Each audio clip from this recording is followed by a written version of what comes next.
To create a successful business model. जी दोस्तों, आपने बहुत सारे लोगों को सुना होगा कि उस पर्टिकुलर कंपनी का सक्सेस इसलिए है क्योंकि उनका बिजनेस मॉडल बहुत अच्छा है, या इस बिजनेस मॉडल को लेके आने वाली कंपनी इतना सक्सीड कर चुकी है। तो आपके मन में भी ये बात आती होगी कि एक्चुअली में ये बिजनेस मॉडल होता क्या है जिससे लोग सक्सेसफुल बन रहे हैं, अपने बिजनेस को स्टैंड करा रहे हैं मार्केट के अंदर। तो दोस्तों, आपको कुछ नहीं करना, आपको ये वीडियो एंड तक देखनी है। आपको मैं पूरा डिटेल में बताने वाला हूँ इस वीडियो के अंदर कि बिजनेस मॉडल क्या होता है, इसके कंपोनेंट्स क्या हैं और ये क्यों यूजफुल है। मैं हूँ आपका दोस्त Kishan Nigam. Let's get started.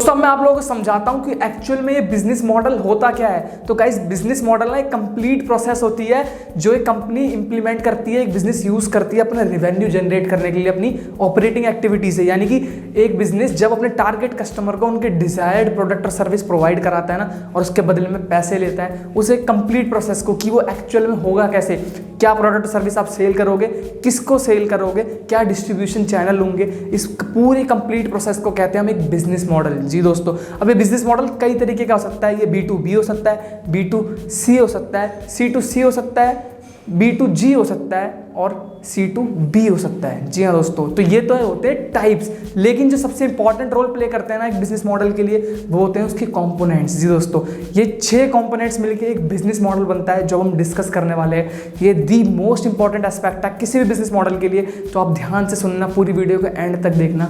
जी दोस्तों, हमारा फर्स्ट कंपोनेंट होने वाला है एक बिजनेस मॉडल के अंदर, वो है वैल्यू प्रोपोजिशन। जी हाँ दोस्तों, अब आपको आपके कस्टमर्स को यह बताना पड़ेगा कि व्हाई यू, आपसे ही क्यों खरीदा जाए, आपके अंदर ऐसा क्या है, आप कैसे डिफरेंट हो बाकियों से। अब आपके प्रोडक्ट के हो सकता है मार्केट के अंदर 100 कॉम्पिटिटर्स हो, 200 कॉम्पिटिटर्स हो जो सेम प्रोडक्ट और सर्विस में डील करते हैं, तो आपके पास क्यों आएगा कस्टमर, मैं आपसे क्यों परचेज करूं। आप खुद को एज ए कस्टमर बन के सोचो कि आपका ये प्रोडक्ट और सर्विस है, मैं एज ए कस्टमर क्यों लूंगा आपसे।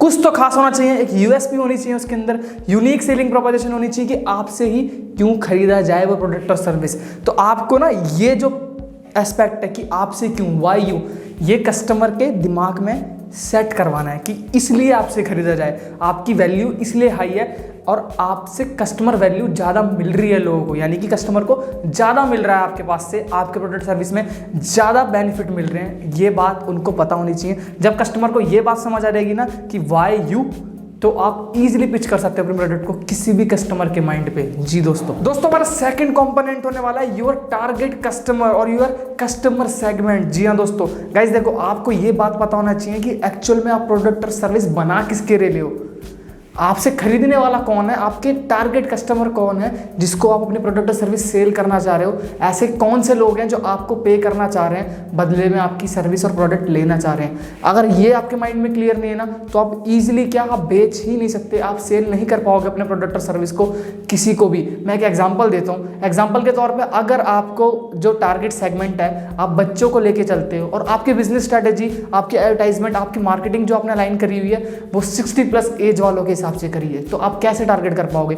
आप बिल्कुल भी अपना प्रोडक्ट और सर्विस को उनको सेल नहीं कर पाओगे। क्यों? रीजन इसकी, जो आपके टारगेट कस्टमर है ना, जो आपका टारगेट सेगमेंट है, उस तक आपकी बात पहुंच ही नहीं रही है, उस तक आपके प्रोडक्ट और सर्विस की एडवर्टाइजमेंट अवेयरनेस बढ़ ही नहीं रही है। और जब तक अवेयरनेस नहीं आएगी, जब तक उनको पता लगेगा ही नहीं कि एक्चुअल में किसको सेल कर रहे हो आप, तो आप सक्सीड नहीं कर सकते। दोस्तों, हमारा तीसरा कंपोनेंट होने वाला है हमारी वैल्यू चेन। अब हमें ये बात ना पता होनी चाहिए कि हमारा प्रोडक्ट एक्चुअल में एंड यूजर तक कैसे जाएगा। अब वैल्यू चेन क्या होती है?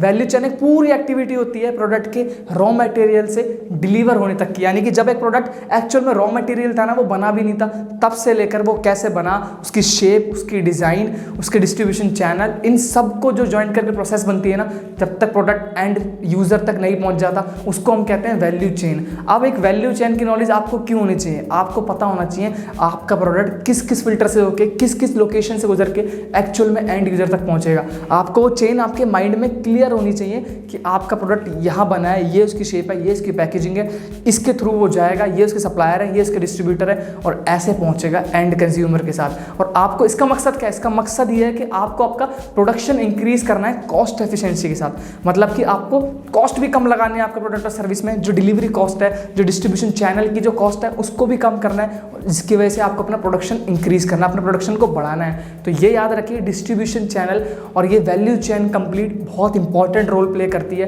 किसी भी बिजनेस के सक्सेसफुल होने में। दोस्तों अब हमारा फोर्थ और मोस्ट इंपॉर्टेंट कंपोनेंट होने वाला है फाइनेंशियल परफॉर्मेंस। जी हाँ दोस्तों, अब आपको ये पता होना चाहिए कि आपके बिजनेस में इन्वेस्टमेंट कितनी लगेगी, कॉस्टिंग कितनी आएगी और प्रॉफिट और या रेवेन्यू कितना होगा आपको। जी हाँ दोस्तों, आपको ये पता होना चाहिए कि आपकी इक्विपमेंट्स में, आपके स्पेस में, आपकी वर्किंग कैपिटल में कितना इन्वेस्टमेंट लगने वाला है, आपकी कितनी पूंजी लगने वाली है, कितना पैसा लगने वाला है, और जो डे टू डे ऑपरेशन के खर्चे हैं, वर्किंग कैपिटल है, वो कैसे आएगी, कहाँ से आएगी और कितना खर्च होगा उसमें। साथ ही साथ जब आप थोड़ा सा स्केल अप करोगे तो आपके पास फंडिंग कैसे आएगी, आप फंडिंग कैसे जनरेट करोगे, आप पैसा कैसे लेके आओगे, आपके माइंड में ये इन्वेस्टमेंट वाली क्लैरिटी पहले से होनी चाहिए। दूसरी बात, कॉस्टिंग, आपको ये पता होना चाहिए आप कोई प्रोडक्ट और सर्विस मैन्युफैक्चर कर रहे हो तो कितनी कॉस्ट आएगी, कि एक्चुअल में एक प्रोडक्ट को बनाने में कितने पैसे लगेंगे और आप कैसे इसको मिनिमाइज कर सकते हो, अपनी कॉस्ट को कम कर सकते हो, आपको ये बात पता होनी चाहिए। तीसरा जो है कि आपकी रिवेन्यू प्रेडिक्शन, आपको ये बात भी पता होनी चाहिए कि जब आप ये प्रोडक्ट और सर्विस सेल कर लोगे,